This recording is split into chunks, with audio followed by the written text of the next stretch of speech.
오늘 본문에는 우리 14만 4천 명의 성도라고 해서 이제 등장하죠. 많이 들어봤죠. 이 신천지 때문에라도 되게 이제 유명해진 용어죠. 유명해졌습니다. 14만 4천. 이 신천지는 처음에 발생했을 때 사실 이만희 씨가 세운 게 처음이 아니고 그 전에 이제 증거장막이라는 유지열 씨라는 사람이 이제 세운 것이 이제 원래 원류였는데 이 사람이 사기죄로 이제 갇히게 되죠.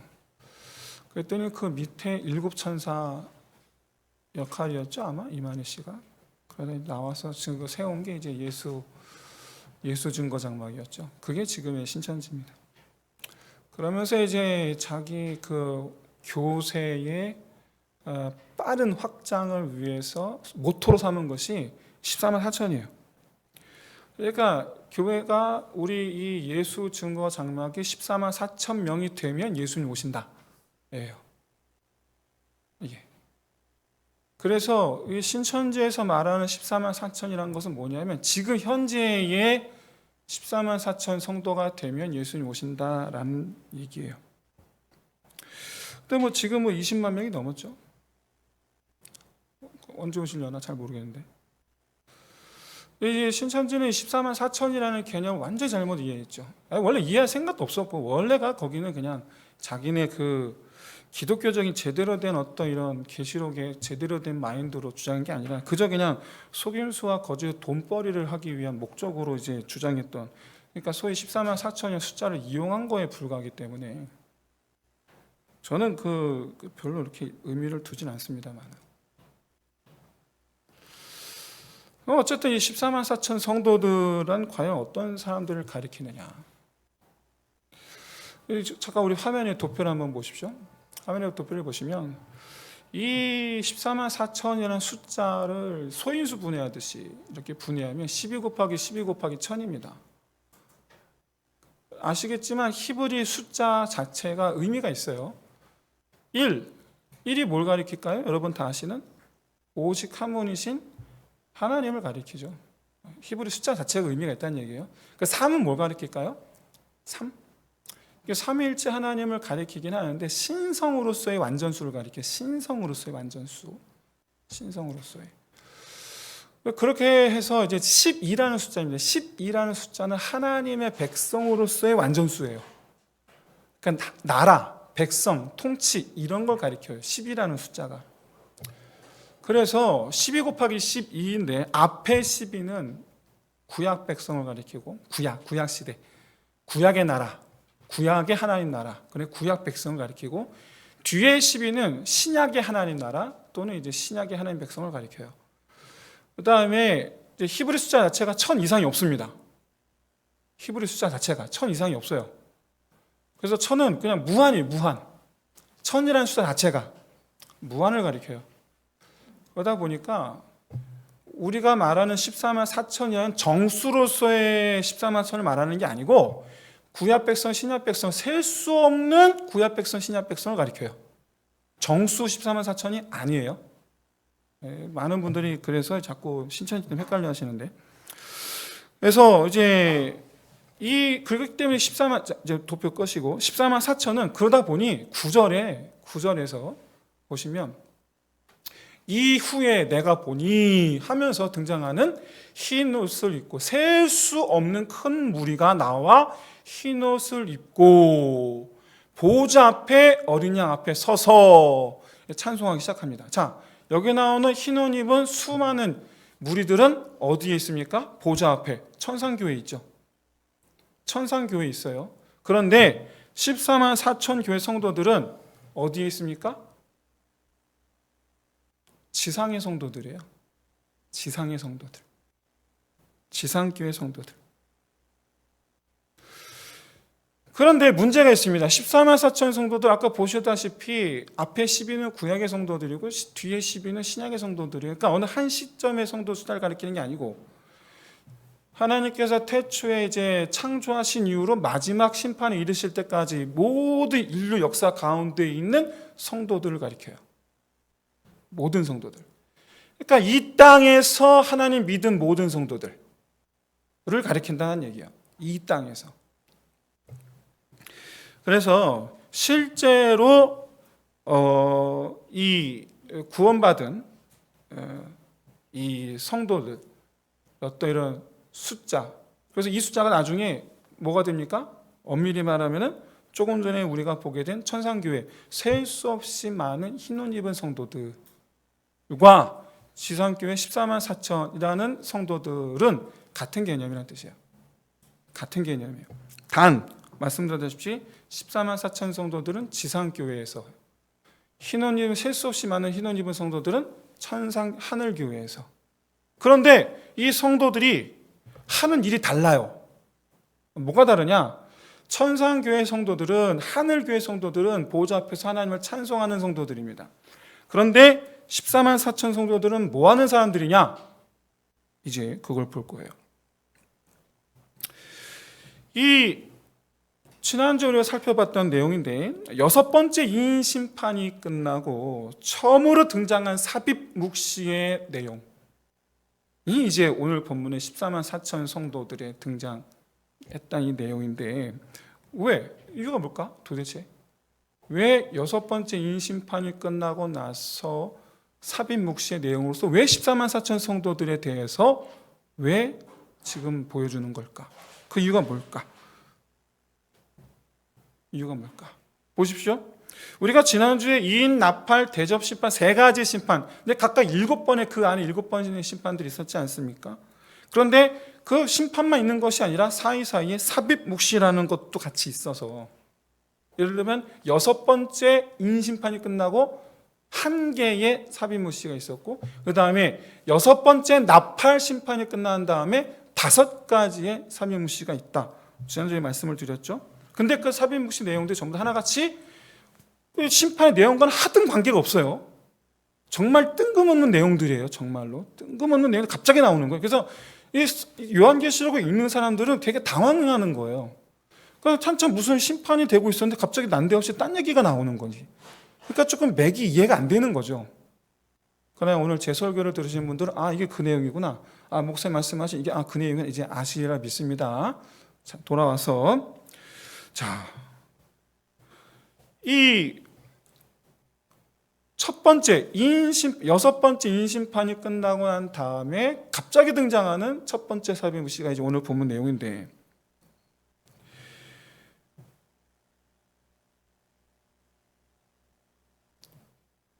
근데 사실 완전히 엉뚱한 내용은 아니에요. 엄밀히 말하면 완전 엉뚱한 내용이 아니에요. 이유가 있는 거죠. 근데 그 이유가 뭐냐라는 거예요. 그 이유를 뭘로 말한다? 제가 구조로 말한다고 지난주에 말씀드렸죠. 구조로 말하고 있다. 이 내용 자체는 분명히 일관성을 흐트러뜨리고 있는 것은 맞습니다. 읽는 사람으로 하여금 헷갈리게 해요. 이리 왔다 저리 왔다. 그런데 요한이 본 두 번째 환상입니다. 4장부터 16장까지가 이제 요한이 본 두 번째 환상인데, 4, 5장은 하늘교회 모습을 보여주죠. 4, 5장은 하늘교회 모습이고, 이제 하늘교회에서 어린 양이 딱 등장하면서 인을 뜯기 시작하는 거예요. 그게 6장부터거든요. 그게 인을 뜯기 시작하고 마지막으로 대접, 7번째 대접을 부으면서 이제 백마타 어린 양이 등장하는 환상을 보기 시작하는데, 그게 이제 17장이죠. 그게 세 번째 환상이죠. 어쨌든 이 두 번째 환상인데, 그 구조 자체 속에서 우리 메시지를 발견할 수 있다라고 제가 지난주에 말씀드렸죠. 어떤 내용입니까? 6장부터 16장까지 내용에서 구조로 말씀드리는 것, 심판, 삽입 묵시, 심판, 삽입 묵시, 심판. 이 뭘 말한다? 심판은 리뉴얼이다. 리뉴얼이다. 그런데 그냥 단번에 그냥 부수고 새로 지으면 되는데, 그게 아니라 중간에 삽입 묵시가 들어감으로 말미암아 뭐다? 우리에게 회개할 기회를 주는 것이다. 그렇게 그런 메시지를 담고 있다. 지난주에 기억해 보시기 바랍니다. 자, 그러면 여러분, 얼마나 많은 사람이 돌아올까? 과연 그게 14만 4천이죠. 그렇게 해서 돌아온 사람들이 14만 4천이라는 뜻이에요. 그렇게 해서 돌아온 사람들이. 뿐만 아니라 오늘 본문은 6번째 이인 심판, 그러니까 첫 번째, 두 번째, 세 번째, 네 번째, 다섯 번째, 여섯 번째까지 심판을 목격한 사람들이 두려움 속에서 뭐라고 얘기하느냐. 이게 6장 17절입니다. 읽진 않았지만 6장 17절에서 하나님의 심판을 목격한 사람들이 두려워 떨며 이런 말을 합니다. 이 진노의 큰 날이 이르렀으니 과연 이런 심판의 날에 누가 능히 서겠느냐. 누가 살아남겠느냐 그 얘기예요. 야, 이런 심판의 때 누가 살아남을까? 그거에 대한 답변이 오늘 본문이에요. 있어, 있다고, 봐봐 하면서 보여주시는 사람들. 그게 누구라고요? 14만 4천이에요. 그게. 따라서 오늘 오늘 본문의 7장에 이제 등장하는 14만 4천의 성도들, 지상교회 성도들, 그리고 나중 이들이 부르심 받아 하늘교회에 올려봤을 때 흰옷 입은 거죠. 그 셀 수 없는 그 흰옷 입은 무리들, 이 무리들은 그 하나님의 그 심판의 날에 온전히 서 있으리라. 심판은 누구에게 임하는 겁니까? 어린 양을 영접하지 않은 사람들에게 임하는 것이지 성도들에게 임하는 것이 아니다라는 뜻이죠. 근데 여기서 이제 우리가 좀 짚고 넘어야 될 것이 있죠. 왜 인, 나팔, 대접 이 세 가지 심판이 각각 7번의 심판으로 이루어져 있느냐라는 거예요. 왜? 이유가 뭐냐? 지난주에 말씀드린 대로 이제 심판의 목적은 리뉴얼이라고 그랬어요. 새로, 재창조. 근데 왜 그러면 리뉴얼 해야 되느냐? 죄 때문이라고 말씀을 드렸죠. 죄. 자, 그러면 왜 7번 심판이냐라는 거예요. 왜? 그렇게 어렵지 않습니다. 이 세상을 주님께서 며칠 동안 창조하셨습니까? 7일 동안 창조하셨죠. 물론 뭐 주님께서 지으신 건 6일이지만 창조의 완성은 7일이죠. 그래서 7일 동안 창조하셨기 때문에 그래서 이 7일 동안 창조하신 것에 대해서 하나님께서 이 완전수로서 7이라는 숫자가 완전수로서 완전한 창조를 완전하게 다시 재창조하시겠다라는 것을 말씀드려요. 그러니까 완전한 심판을 뜻하는 거예요. 애시당초 처음 창조가 완전한 창조였는데 죄로 말미암아 타락했으니 그것을 다시 하나님께서 완전하게 심판하시겠다. 뭐 그런 뜻인 거예요. 중요한 것은 근데 그걸 이인 나팔 대접 3번 반복한다라는 거죠. 이유가 뭐냐라는 거예요. 저는 그 설거지를 할 때 여러분 어떻게 설거지 하시는지 모르겠는데 저는 설거지를 깨끗하게 그릇을 깨끗하게 하기 위해서 먼저 물에다가 그냥 이렇게 그냥 씻습니다. 이렇게 물에다 이렇게 씻어요. 그 다음에 세제 묻혀서 세제로 닦아요. 그러고 난 다음에 세제 묻은 그것을 다시 또 깨끗하면 또 닦아요. 저는 이렇게 3번 닦거든요. 실제로 3번 닦아요. 실제로. 상징적인 행위예요. 상징적인 행위.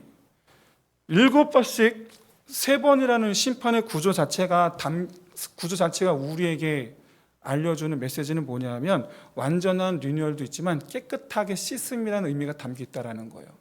깨끗하게 씻음. 뭘 깨끗하게 씻어요? 누굴 깨끗하게 씻어요? 14만 4천 성도들. 14만 4천 성도들. 세상을 씻는 게 아니에요. 세상을 씻는 게 아니에요. 그 가운데에서 하나님께 세상 심판하는 가운데에서 누구를 하나님께서 여러분 세상 그냥 리뉴얼할 것 같았으면 그냥 단번에 무너뜨리시면 되죠. 그냥.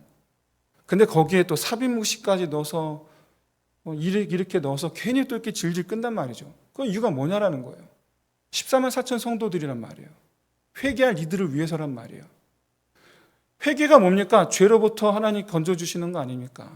죄사함 아닙니까? 죄사함이 뭡니까? 죄로부터 씻어주는 거 아닙니까? 깨끗하게. 제가 거듭 말씀드리지만 나팔과 대접, 나팔과 대접 심판은 인나팔 7번째 인나팔 시험판에 들어가 있는 거예요. 들어가 있어요. 그러니까 엄밀히 말하면 7번의 심판이 맞는 거예요. 엄밀히 말하면.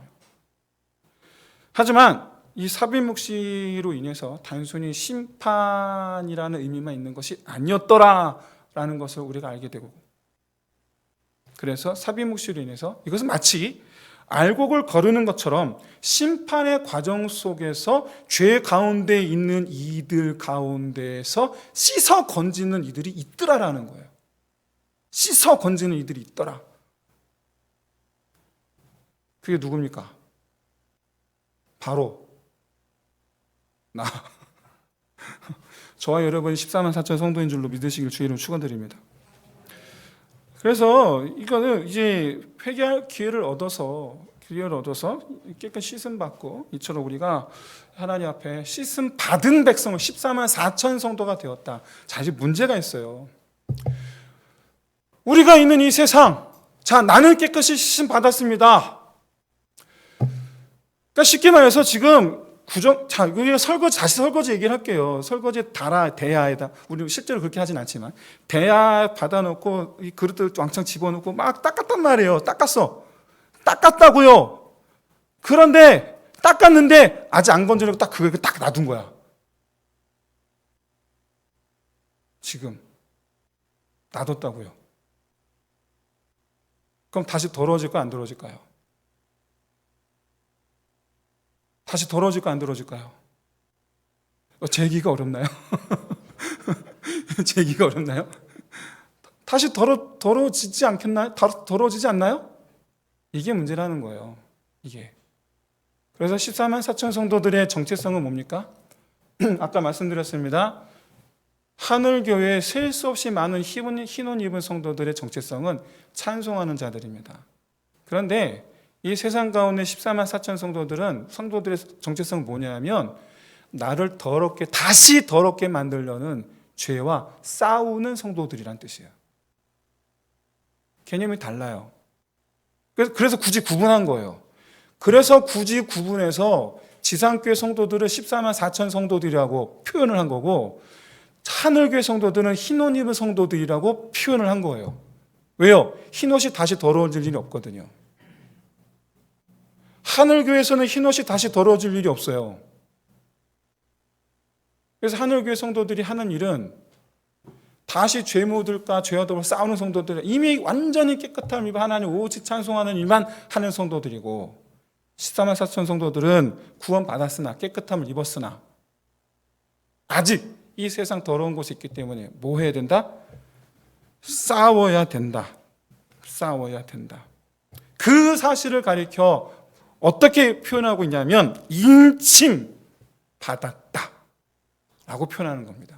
그게 인침 받았다라는 표현은요, 낙인을 찍었다라는 표현이고, 누군가의 소유가 되었다라는 표시예요. 옛날에 노예들한테 낙인 찍잖아요. 그 뜻이에요. 그 뜻. 그러니까 인침받은 14만 4천 성도들은 어떤 사람들이냐면 하나님의 소유된 사람들이다. 그런데 문제는 이 하나님의 소유된 사람들이 어디 속에 있다? 여전히 죄 속에 있다. 그래서 죄로 가득한 이 세상에서 죄에 대하여 나는 확실한 하나님의 소유야 라는 것을 나타내는 사람이어야 한다 라는 것이 바로 인침받은 14만 4천 성도라는 표현에 담긴 뜻이에요. 누가 봐도 하나님의 편이 확실한 사람들, 그게 바로 인침받은 14만 4천 성도들이라는 표현이에요. 야, 저 사람은 누가 봐도 하나님 편이야. 누가 봐도. 그럼 그런 사람 누가 있을까? 구약 시대에 그런 사람이 있을 거고, 신약 시대에 그런 사람이 있을 거예요. 구약 시대에 그런 사람 누가 있을까? 한번 생각해 보시죠. 누가 있나요? 일단 모세는 맞는 것 같아요. 그렇죠? 다윗도 맞는 것 같아요. 사무엘도 맞는 것 같고, 신약 시대로 오니까 바울도 맞는 것 같아. 베드로도 맞는 것 같아요. 요한도, 오늘 본문에 요한도 맞는 것 같아. 조금 지나서 어디서 많이 들어본 루터도 맞는 것 같아. 그렇죠? 칼빈도 맞는 것 같아. 그렇지 않나요? 조금 더 시간 지나서 가장 최근 들어서 불의 전차로 유명한 에릭 헨리 리델, 이 사람도 맞는 것 같아. 여러분 에릭 헬레 리델 되게 생소하시죠? 근데 여러분 다 아는 사람이에요. 당시 1924년 당시 100m 세계 선수권 1위였어요. 그래서 많은 기대를 안고 파리 올림픽에 참석을 합니다. 근데 문제는 결승전에 주일이 열리는 거예요. 안 나갔어요. 그래서 안 나갔어요. 영국에서 난리가 났습니다. 배신자라고. 근데 감독한테 얘기를 해서 200m 나갔습니다. 200m 동메달 땄어요. 그다음에 또다시 부탁을 400m를 나갔을 때 한 번도 연습한 적이 없어요. 400m. 근데 거기서 세계 신기록을 세우고 금메달 땁니다. 거기서. 그래서 그 다음날 영국으로 이제 배포되는 이제 신문에 다음과 같은 타이틀이 실렸습니다. 에릭 리들, 골드 메달리스트 1924 파리스 올림픽스. Not for crowds. 사람들을 위해서 뛰지 않았다. Not for country. 나라를 위해서 뛰지도 않았다. Not for 뭡니까? Fame. 유명세를 위해서 뛰지도 않았다. Not for glory. 자, 영광을 위해서 뛰지 않았다. He ran for God. 그는 오직 하나님을 위해서 뛰었다. 이게 그 다음날 영국 일간지 전체 쫙 퍼진 기사, 머리 기사예요. 하나님을 위해서 뛴 사람.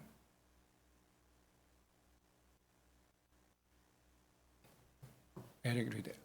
영국 전체 일간지. 올림픽 끝난 후에 그가 다녔던 에든버러 대학을 졸업합니다. 1925년 졸업하자마자 중국으로 선교사로 갑니다. 그리고 20년 사역하고서 1945년 일본군 포로 수용소에서 뇌출혈로 사망합니다. 뇌출혈로 사망하기 전에 자기 아내에게 편지를 썼는데 편지를 전달해줄 어떤 선교사님의 딸이 앤이라는 딸이 찾아옵니다.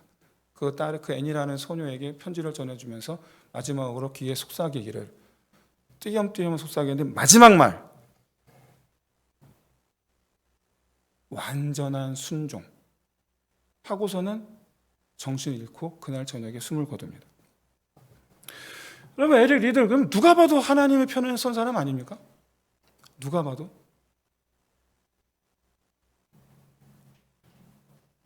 그럼 우리나라에는 하나님의 편에 섰던 사람도 없었나요? 일단 저는 생각나기를 길선주, 주기철, 이기풍, 최권능 같은 분들이 생각이 나요. 특히 최권능 목사님은 아주 유명한 일화가 있죠. 한경부터 지나가다 호랑이를 만났어요. 호랑이에다 대고서 소리 질렀죠. 냅다 소리 질렀죠. 뭐라고 소리 질렀게요? 예? 예수 천당 불신지옥. 그때 호랑이가 떠나가더래요. 유명한 분이죠. 최건능 목사님. 냅다 소리 호랑이가 벌렁 돌아 도망갔다고. 자, 제가 이런 분들에 대해서 이런 분들이야말로 인침을 받은 14만 4천 성도가 확실하다라고 제가 말할 수 있는 이유 뭘까? 여러분, 제가 지금 말씀드렸던 이런 분들의 신앙이 어떤 제가 뭐 어떻게 알겠습니까? 제가 본 적이 있기를 합니까? 제 눈으로 확인한 적이 있기를 합니까? 제가 뭐 어떻게 합니까? 이분들의 신앙에서 제가 어떻게 알아요? 뭐 성경 얼마나 읽으셨는지, 기도 생활을 어떻게 하시는지 제가 알 게 뭡니까? 그분들 제가 개인적으로 아는 것도 아니고 그분들의 신앙이 어느 정도인지는 저는 하나도 몰라요. 단 한 가지 아는 게 있죠. 전해오는 행적을 들어보니 어떤 분은 신문에서조차도 대문짝만하게 그렇게 보여주는데 누가 봐도 그분들은 하나님 편에 섰던 분들이라더라라는 거예요. 누가 봐도 하나님 편에 섰던 분들이더라.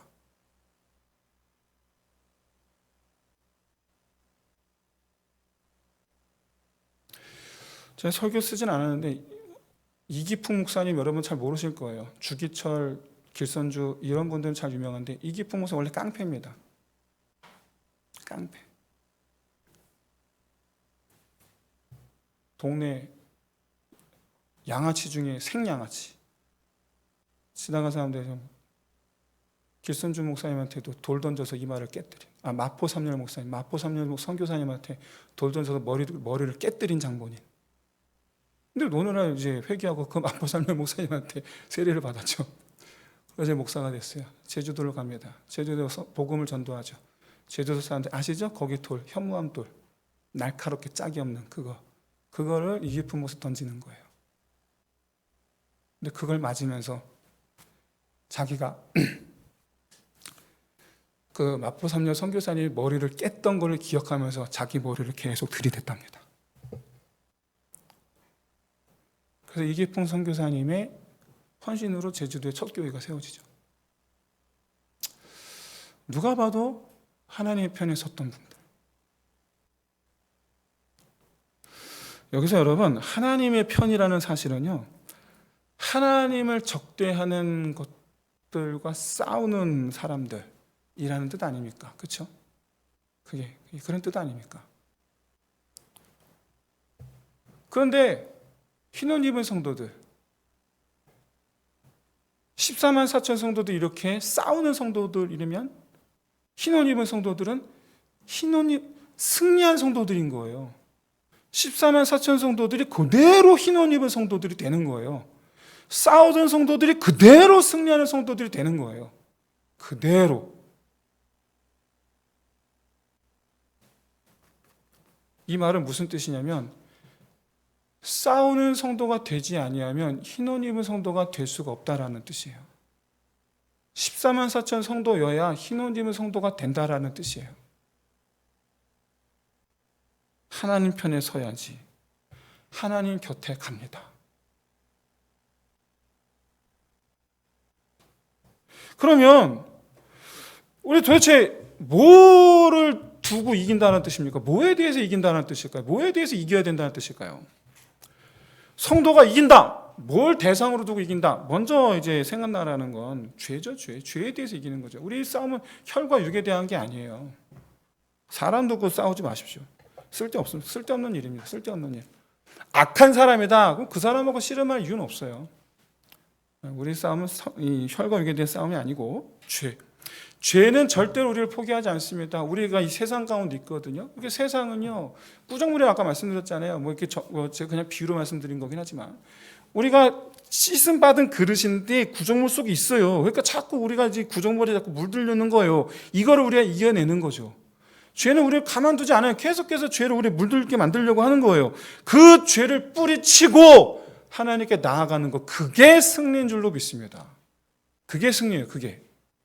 죄를 뿌리치는 것. 죄를 뿌리치고 하나님께 나아가는 것.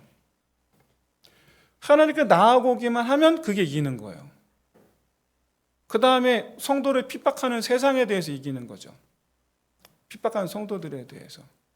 우리 구절에 수많은 성도들, 흰옷 입은 성도들에 표현된 것에 대해서 앞에 보시면 붉은 피가 묻은 성도들이거든요. 그들 깨끗하게 해서 흰옷 입혀준 성도들이요. 그 피가 왜 묻었을까요? 세상에 핍박받아서 피 흘린 거예요. 그게 핍박받아서. 아시다시피 요한계시록에 쓰여진 시대는요, 로마 역사상 가장 박해가 극심했던 세 시대가 있어요. 세 시대, 로마 네로 황제 시대하고 지금 이 요한계시록 시대하고 그 다음에 280년 시대, 세 시대가 가장 극심한데 그 중에 이제 한 시대란 말이에요. 이런 지금 현재 요한이 밤모섬에 갇혀 있는 동안 현재 밖에서 들려오는 소식은 요한이 듣는 소식 어떤 소식이냐면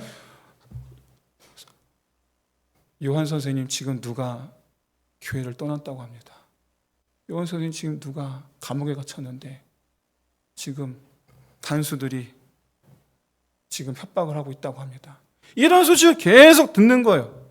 그러다가 지금 요한계시록을 지금 환상을 지금 보고 있는 거예요. 그런 가운데에서 성도들은 당시에 믿음이 흔들리다 못해 신앙을 버리는 일들이 벌어지고 있는 그런 상황이었단 말이에요. 물론 반대로 이 성도들의 순교를 보면서 야 진짜 하나님 살아계시는구나를 깨닫고 오히려 돌아오는 그런 사람들도 있긴 했습니다만은 어쨌든 믿고 있었던 성도들이 도리어 하나님을 떠나는 일들도 일어나고 있었다. 그렇다면 이런 경우에 있어서 여러분 승리는 뭡니까? 순교가 승리인가요? 아니면 신앙을 버리는 것이 승리인가요? 중요한 건 이거죠. 순교를 당하든지 안 당하든지 하여간에 믿음을 지켜내는 거죠. 그게 승리죠. 결과적으로 내가 목숨을 잃을지라도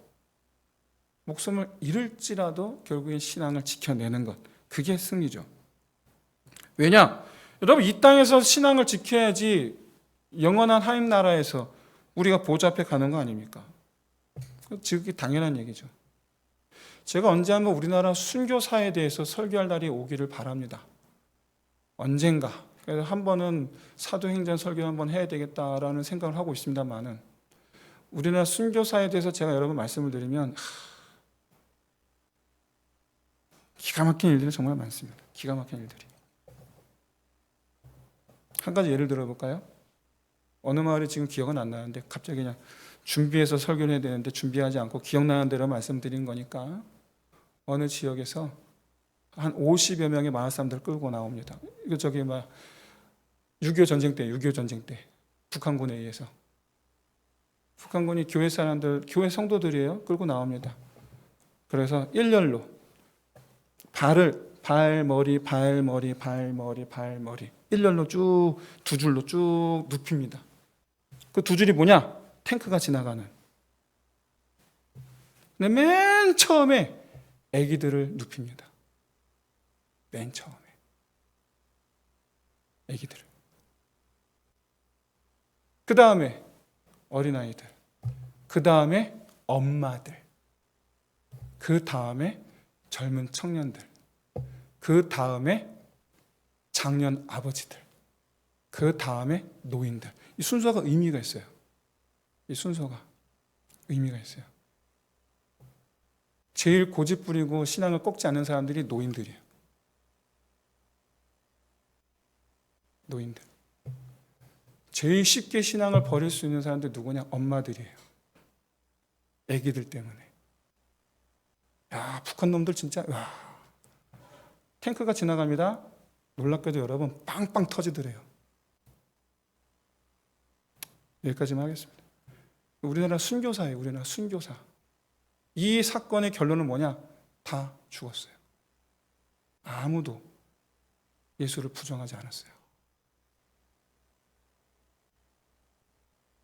그게 우리나라 순교사예요. 너네 나라 순교사가 아니고 우리나라 순교사라고.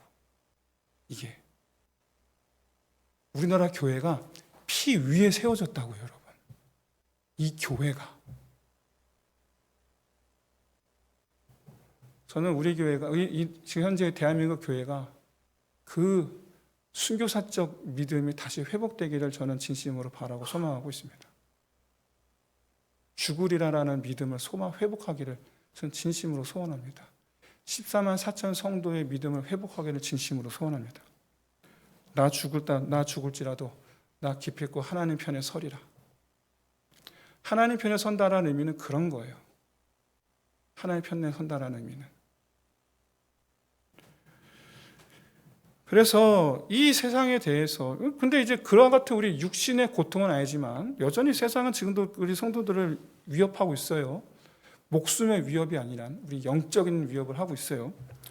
거기에서 여러분 픽픽 쓰러지지 말고, 희말이 없이 픽픽 쓰러지지 말고 담대하게 여러분 용기를 가지세요. 이 정도쯤이야. 담대함을 좀 가지세요. 부탁을 드립니다. 부탁을. 그까짓 거 뭐. 날씨가 그까짓 거 뭐.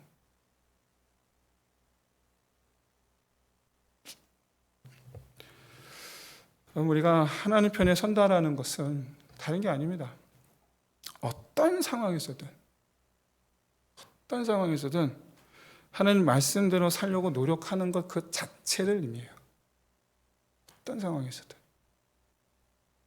그래서 승리했다는 건 뭘 뜻하는 거냐면 결국엔 내가 말씀에 순종했다라는 거예요. 결국엔 말씀에 순종하면 그게 승리인 줄로 믿습니다. 바로 에릭 리들이 마지막 유언을 남겼던 완전한 순종. 마지막 한마디, 완전한 순종.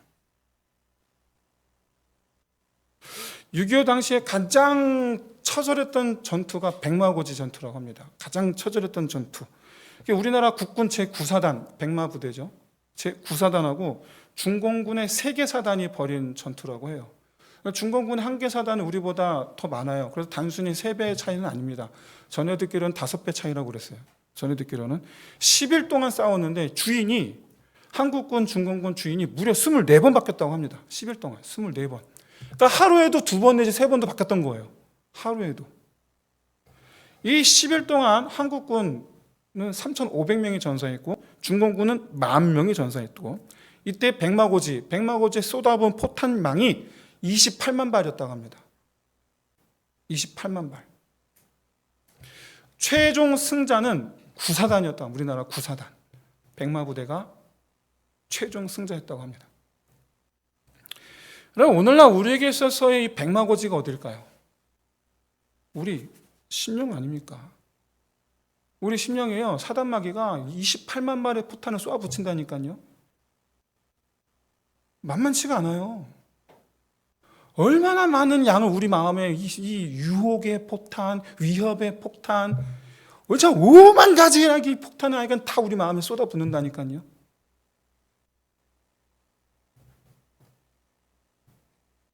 그런 여러분, 이 사단의 도발에 대해서 우리 손에 하나님 싸우라고 주신 무기는 꼴랑 하나입니다. 꼴랑 하나.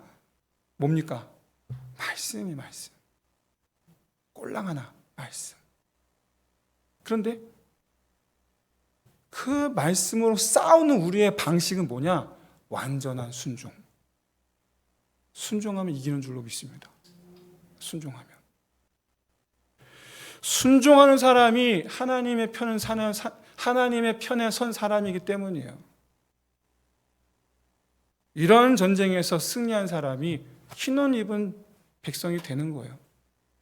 이런 전쟁에서 28만 발이 쏟아지는 전쟁에서 이긴 사람이 흰옷 입는 거예요.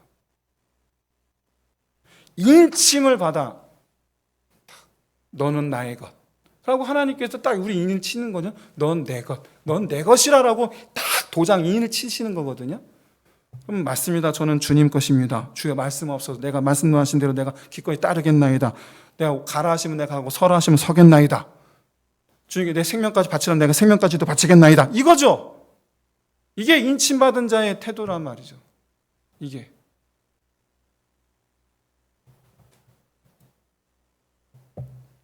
누가 14만 4천 성도냐? 인침받은 사람, 하나님 말씀에 마음을 다하고 힘을 다하고 목숨을 다하여 지키는 사람. 그래서 나는 하나님의 편이다 라고 하는 사람. 14만 4천이죠. 여러분 잊지 마십시오. 그런 사람이 지금 시대 어떤 시대냐면 하나님께서 여러분 진공청소기 지금 들고 계시는 거예요. 깨끗하게 하시기 위해서 진노의 심판이라는 진공청소기를 막 휘두르 계시는 거예요. 지금 여러 가지 모양으로 진노의 심판이로 막. 근데 거기에 우리가 휘말리지 않고 어떻게 이 세상에서 우리는 우뚝 선자가 될 줄로 믿습니다. 우리는. 말씀 마치겠습니다. 하나님은 리니얼 계획을 분명히 갖고 계세요. 새 집을 지으시기 위한 계획을 태초부터 이미 세워놓으셨어요. 이제 그 계획을 지금 실행 중에 계세요. 단번에 부수고 그냥 팍 지으면 되는데 그러지 않으셨어요. 왜? 이 집에 살고 있는 이들 가운데 하나님께서 건지시고자 하는 이들 때문에 깨끗하게 하사 건져내어 인을 쳐 내 백성 14만 4천 되게 하시려고 복잡한 과정을 거치시는 거예요. 지을 짓고 계시는 거예요. 뭐 3번의 3가지 심판에 거기다가 또 7번씩에 거기에다 또 삽입 묵시라는 것도 집어넣어서 왜 그렇게 하신다고요? 14만 4천 성도들, 하나님의 자녀들 건지시기 위해서. 거기에 저와 여러분이 건짐받은, 인침받은 14만 4천 성도 되시기를 주의 이름으로 축원드립니다. 이 시간 결단합시다. 인침받은 자, 나 주의 것, 말씀하옵소서 듣겠나이다. 다짐하며 나아가는 온전히 순종하는 메릭 리들의 유언처럼 나 완전히 순종하였노라 라고 고백할 수 있는 저와 여러분 다 되시기를 주의 이름으로 축원드립니다. 함께 이 시간 찬양하면서 함께 기도합시다. 영원한